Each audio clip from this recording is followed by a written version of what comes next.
السلام عليكم ورحمة الله وبركاته. halkani waa Daalacan Media. Daawadayaal meel kasoo joogtiin waxaan idin leenahay kulan wanaagsan. 11 xildhibaan oo ka tirsan baarlamaanka dalka Kenya kana soo jeeda waqooyi bari ee dalkaas waxa ay sheegeen inaan la xirin kadib markii ay dib ugu laabteen magaalada Nairobi.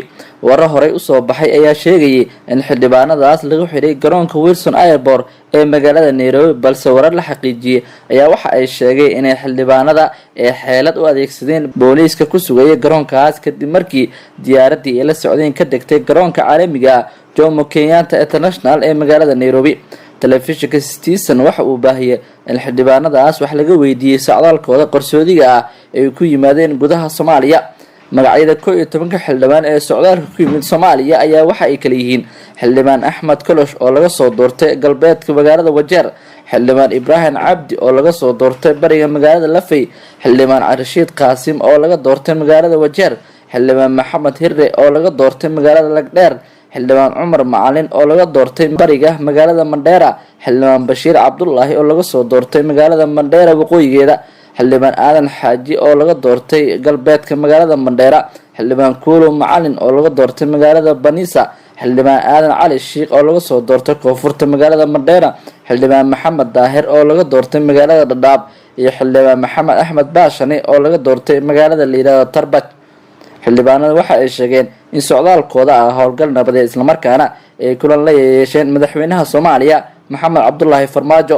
dhinaca kale wargeyska Star Media waxa uu qoray in koox baariyaal oo ka tirsan hay'adaha ammaanka Kenya ay wareysi socday muddo 3 saacadood la yeesheen 11 xildhibaan, halka ay wasaaradda arrimaha gudaha dalka sheegtay inaysan kala cadeyn socdaalka qarsoodiga ah ay ku tageen Soomaaliya.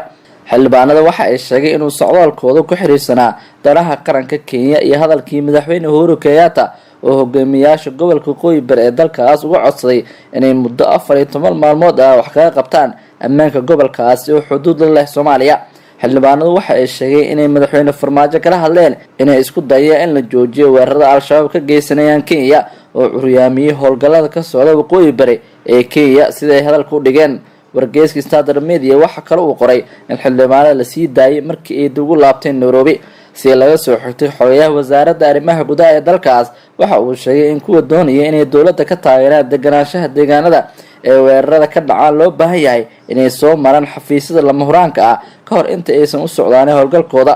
sarkaal sare oo ka tirsan wasaaradda arrimaha dibadda Kenya oo aan magaciisa la shaacinin waxa uu warbaahin dalkaas u sheegay in 11 xildhibaan ee socdaalka ku tagay Soomaaliya lagu soo oogi doono waxa uu yeeray khiyaano qaran.